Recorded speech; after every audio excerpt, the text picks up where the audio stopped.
tocó el tema respuesta inmune frente a bacterias intracelulares. Seleccionamos el artículo la infección del tracto genital femenino humano por la bacteria intracelular obligada. Clamidia trachomatis provoca una sola inmunidad tipo 2. La Clamidia trachomatis es una bacteria gram negativa intracelular obligada que infecta el epitelio ocular y genital humano. Normalmente la infección del tracto genital es asintomática, lo que es una característica que mejora su transmisión sexual. Cuando esta infección no se trata, puede causar daño en las trompas de falopio, aumentando el riesgo de embarazo ectópico o de infertilidad. La edad avanzada se asocia con mayor resistencia a las infecciones. Sin embargo, lo más frecuente es que las infecciones de larga duración desaparezcan en ausencia de daños evidentes en el tracto genital. En cuanto al cuadro clínico causado por esta infección, no va a provocar una fuerte inflamación que impulse la diferenciación de inmunidad Th1 y Th17, por lo que va a activar una inmunidad de tipo 2, que va a ser inducida por numerosos microbios que establecen una infección crónica, creando ambientes en los tejidos que van a amortiguar la inflamación y promover la cicatrización de heridas. Además, se detectó una inmunidad Th1 de corta duración e insignificante Th17 y se estimuló la diferenciación Th2, la activación alternativa de macrófagos y una mayor expresión de interleuquina 24 y otras moléculas que mejoran la reparación tisular. En cuanto a la secreción de interleuquina 4, fue la principal función efectora de los linfocitos T periféricos que respondieron a la estimulación del antígeno de clamidia. Para este estudio se seleccionaron mujeres no embarazadas de 15 a 35 años con alto riesgo de infección del tracto genital. Se recogieron 40 ml de sangre venosa periférica en tubos que contenían heparina sódica para aislar células mononucleares mediante centrifugación, lo que mide la función efectora de las células que proliferaron en respuesta al antígeno. Además, se utilizó tejido endometrial para evaluar el fenotipo de los macrófagos mediante citometría de flujo y para evaluar la expresión de células T, de Tbet y GATA3 mediante inmunohistoquímica. Para esta investigación se utilizaron los estudios de microarrays que permiten la detección simultánea de miles de secuencias genéticas. Para poder realizarlo se tomaron muestras de tejido endometrial de mujeres con la infección y sin la infección. Se colocaron en suspensiones de muestras unicelulares, se aisló el ARN, se lo purificó y se lo colocó en una suspensi'ón de agua libre de nucleasas. Luego a este ARN se lo combinó con cebadores 3' aleatorios. La confirmación del ADN circular se obtuvo por medio de un electroforetograma con respecto al rendimiento, la integridad y la diversidad de tamaño de la muestra. Se incubó este ADN circular con un tampón de fragmentación. El ADN circular luego se combinó con agua de cócteles de hibridación. Las matrices se lavaron, se tiñeron y se escanearon. De 22.277 paneles de chip, 7.759 mostraron un cambio mayor o igual a 2 veces en la expresión génica promedio del tejido infectado y no infectado. Los estudios de citometría de flujo que se realizaron nos van a permitir medir el número de células, el porcentaje de células vivas, el tamaño y la forma, y también algunos marcadores tumorales que se encuentren en la superficie celular. Para el ensayo de citoquinas intracelulares, usamos los cuerpos elementales de Clamidia trachomatis y lo que vamos a hacer con estos cuerpos es inactivarlos mediante la radiación gamma.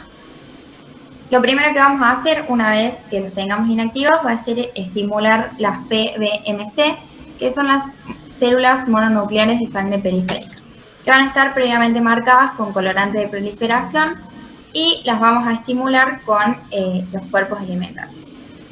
Una vez que tenemos esto, vamos a hacer la cuantificación de la producción de interferón gamma, de TNF, que es el factor de necrosis tumoral, la interleuquina 4 y la interleuquina 17, que van a ser producidos por las células linfocitarias T. Después, el control de isotipo nos va a permitir determinar la producción de citoquinas intracelulares de las células CD4 y CD3. Y por último vamos a medir los índices de estimulación haciendo el cociente de cultivos estimulados con los no estimulados y se va a calcular un porcentaje. Los tejidos endometriales de ambos grupos de mujeres, infectadas y no infectadas, fueron tenidos con anticuerpos monoclonales para detectar GATA3 o Tbet y un anticuerpo monoclonal para detectar CD4. Para la evaluación posterior se adquirieron imágenes de campo brillante convencional utilizando un analizador espectral y las imágenes resultantes se utilizaron para reconstruir múltiples distribuciones espectrales y definir la intensidad y la superposición de las tinciones. Luego, las intensidades de tinción se convirtieron en imágenes compuestas en falso color. Para determinar la frecuencia relativa de áreas CD4 que se superponen con áreas GATA3, se analizaron 5 campos aleatorios que contenían tejido intacto por muestra. En los gráficos A y B, las células T de mujeres sin antecedentes de infección por clamidia no mostraron una mayor proliferación en respuesta a la estimulación del antígeno. Y en los gráficos C y D, las células CD3 y CD4 y CD3 y CD4 periféricas de mujeres con infección por clamidia existente o tratada aumentaron significativamente la proliferación en respuesta a la EB estímulo.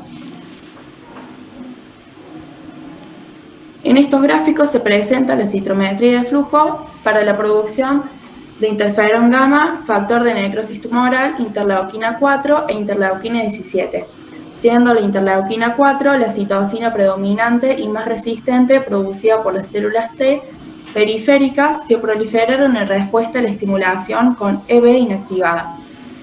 La secreción total de citoquinas se determinó para las células CD3 y CD4 en el gráfico A, y en el gráfico B, CD3 y CD4 que proliferaron en respuesta a la EB.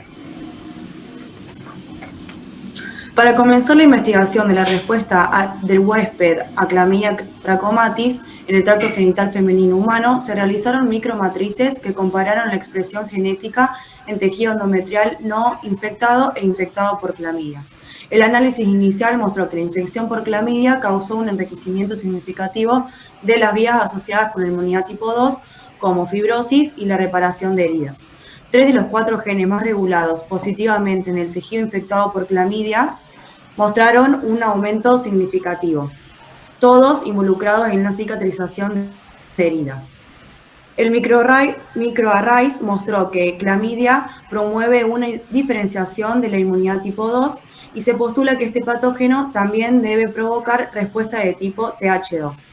Para probar esta hipótesis se utilizaron células mononucleares de sangre periférica y, como se predijo, las células CD3 positivas de mujeres con infección por clamidia existente o tratada proliferaron en respuesta a la estimulación con el antígeno inactivado.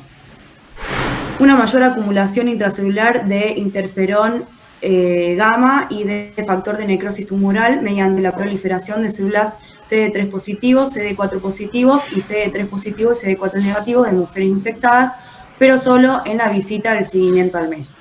Las células T específicas de clamidia estaban polarizadas preferentemente hacia un perfil TH2 y la inmunidad TH1 específica de clamidia se desarrolla más lentamente, es más transitoria y quizás sea un huésped menos relevante desde el punto de vista biológico. Las células CD4 positivo en el tejido infectado por clamidia están polarizadas hacia un perfil de TH2. Para probar esta hipótesis se utilizó inmunohistoquímica para examinar la expresión de las células CD4 positivas de TBET y GATA3, que son factores de transcripción que regulan la diferenciación de TH1 y TH2, en secciones de biopsia de endometrio. Cada sección de tejido infectada por clamidia demostró una mayor expresión de GATA3 que de TBET. La expresión de GATA3, pero no de TBET, estaba presente en tejido no infectado, lo que indica el papel que desempeña este factor de transcripción en el tejido que responde al receptor de estrógenos. La infección por clamidia no indujo ningún cambio significativo en la expresión de GATA3. La inmunidad TH2 estimula los macrófagos que promueven la fibrosis, la remodelación de tejido y la reparación de heridas. Se plantea la hipótesis de que los macrófagos en el tejido endometrial infectado por clamidia muestran evidencia de activación alternativa. La citometría de flujo mostró que los macrófagos en endometrios con infección aumentan la coexpresión de CD200R, CD206 y CD40 en macrófagos. Como conclusión, la imagen de la respuesta del huésped a la infección por clamidia del tracto genital femenino humano es una respuesta hacia la inmunidad tipo 2, incluida la diferenciación de las células CD3 y CD4 positivas y CD3 positivo y CD4 secretoras de interleuquina 4. Como todavía se cree que la defensa del huésped contra clamidia en humanos está dominada por la inmunidad tipo 1 altamente inflamatoria, estos hallazgos ya comunican que el desarrollo de una vacuna segura y eficaz contra clamidia trichomatis requerirá una nueva comprensión de estas funciones inmunes, provocadas por infección natural y respuestas inmunes específicas. La inmunidad tipo 2 fue seleccionada evolutivamente para controlar la infección genital por clamidia trachomatis y minimizar el daño inmunopatológico a la anatomía reproductiva vital.